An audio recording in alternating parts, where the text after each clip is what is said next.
Donc aujourd'hui, je vais vous présenter donc deux luminaires de chantier de la marque Brennenstuhl, qui a un siège en France et un peu partout en Europe. Ils sont représentés et vendus dans 100 pays dans le monde. Ils sont une entreprise donc, qui fait des produits pour le bâtiment en éclairage, rallonge, alimentation de chantier depuis 60 ans. Ils essayent souvent d'innover et ils le font avec succès puisqu'ils ont été récompensés par un prix allemand, le ERP donc 2021, qui est en fait un label sur le fait qu'ils ont développé des matériels à économie d'énergie et innovants par leur fonctionnement et leurs usages. Donc là j'ai deux spots qui se ressemblent beaucoup dans leur forme, mais qui ont deux usages différents. Vous allez me dire, c'est des luminaires, ils vont éclairer. Certes, donc ce sont des luminaires dômes, ils éclairent à 360 degrés.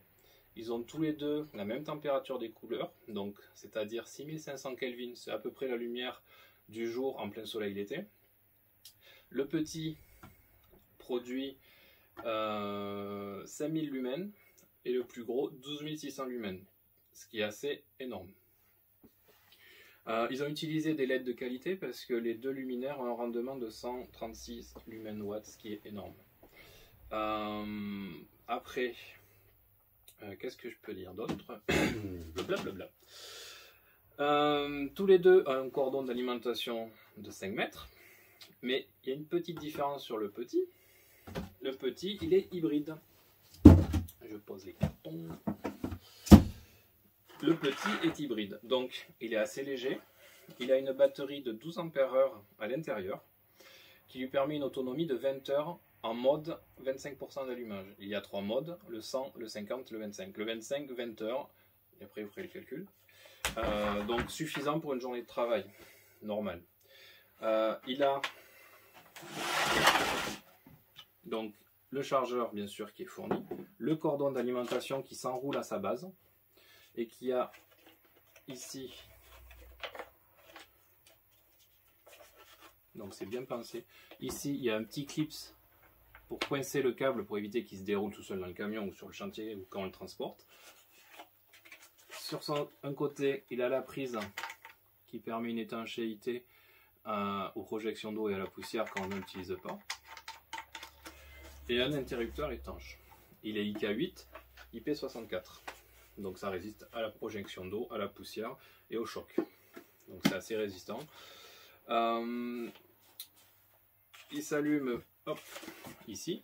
Donc je vais vous le montrer. Donc on appuie, ça s'allume. On rappuie inférieur à 5 secondes, il passe à 50%. Inférieur à 5 secondes, il repasse à 25%. Puis on éteint.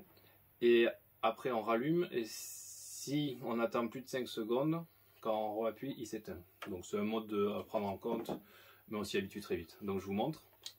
Il s'allume à 100%, 50, 25. Dans ce mode, il tient 20 heures.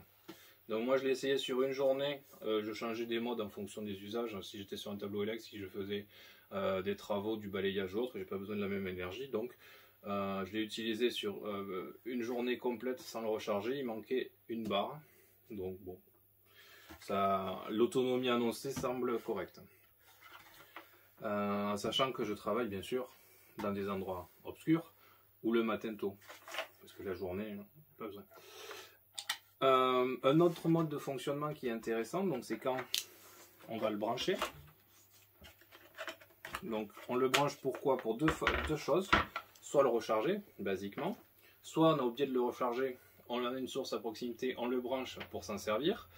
Mais par contre, si on l'utilise sur un chantier où il y a un réseau qui est peu stable, ou un groupe électrogène ou autre chose qui est susceptible de se couper, l'avantage c'est que quand il est branché, s'il y a une coupure de courant, il bascule de suite en batterie, ce qui permet de ne pas se retrouver dans le noir. Donc si vous êtes dans un KGV ou en train d'utiliser une scie circulaire par exemple, le fait de ne pas se retrouver dans le noir, c'est de la sécurité avant tout. Ça évite d'avoir un accident et plus ça où on est. Donc ça c'était pour le hybride. Maintenant le même en filaire. Donc cordon d'alimentation de 5 mètres. Même principe, il a le petit cache pour maintenir le câble une fois qu'il est roulé.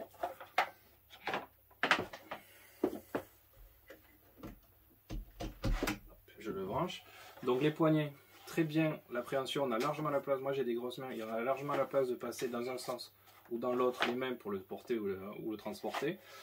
Bouton d'allumage, même mode que le hybride, 100% 50-25. Dessous, comme l'hybride, un crochet pour le suspendre, à une troisième main, à un étai, à un échafaudage, à une échelle, ou un pas de vis pour le fixer sur le trépied. Lui, il fait 12 600 lumens, donc 97 watts LED. C'est énorme, on y voit comme en plein jour la nuit. J'ai essayé dans le jardin, le voisin m'a pris pour un fou, on y voyait comme en plein jour à 6 h du matin. Donc pour l'allumer, voilà, 100%, 50-25.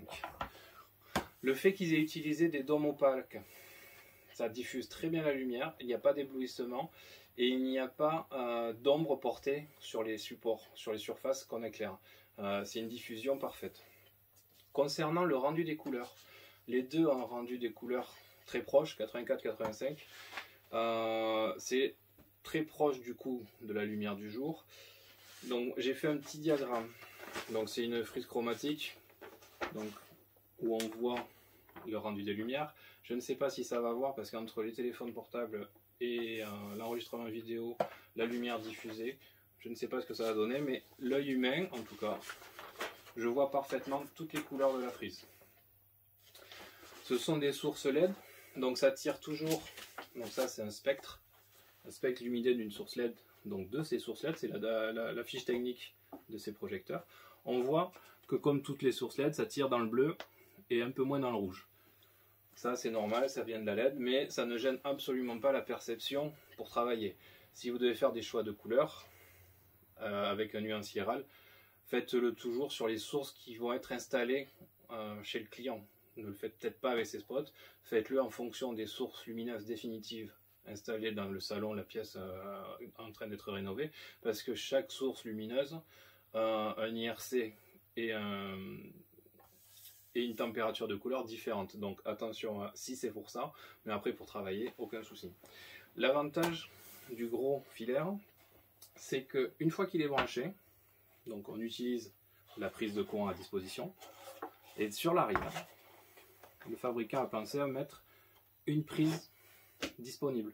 Donc ça peut servir de rallonge éclairante, puisqu'on est à 5 mètres d'une prise, ça éclaire, et on peut se brancher dessus, jusqu'à 3000 watts. Donc on peut mettre sans problème une ponceuse, un aspirateur, une scie circulaire, et ce que vous voulez comme électroportatif. Ou si vous voulez faire une chaîne lumineuse, vous branchez un autre filaire ou un autre hybride à la suite. En sachant que sur l'hybride, il n'y a pas de prise. Donc l'hybride sera le dernier de la chaîne, ou pour recharger l'hybride par exemple.